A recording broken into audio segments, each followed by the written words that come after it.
Hi, welcome back to Dave's Independent View. Right now we'd like to discuss the issue of the minimum wage.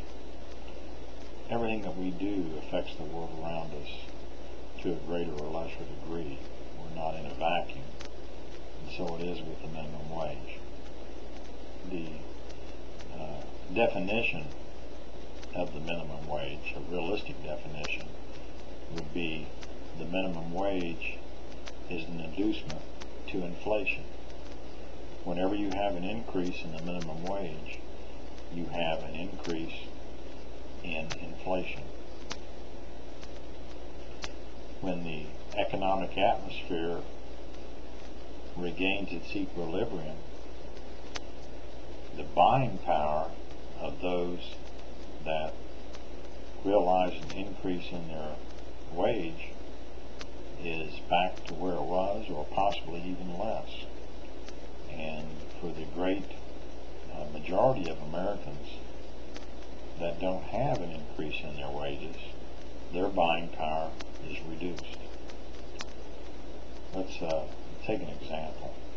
The person that makes minimum wage, let's say they work for a grocery store, and the government mandates a $1 per hour increase in their wage. The grocer, to maintain his profit margin, begins to raise prices on items in his store, a penny, 2 pennies, here, there, and soon the whatever increase in the buying power they realized is gone. It evaporates because of the increase in prices. That's in every business where the minimum wage employee has an increase in their wages, and it affects not just them, but let's say the people that are permanent and full-time employees that work there. They when they see that someone that possibly is a transient, someone that is a temporary employee, is making almost the same wage that they do, but yet they have a certain loyalty to the business, and they have more responsibility. And of course, with their loyalty, they have credibility, and they've built up this importance to their employee, this reliability. They deserve more money, and so the employer, to be fair, gives them an increase in their wages and on up the hierarchy, so prices go up. Now, who would benefit from a minimum wage? Well, there's not too many groups. Maybe you can think of some.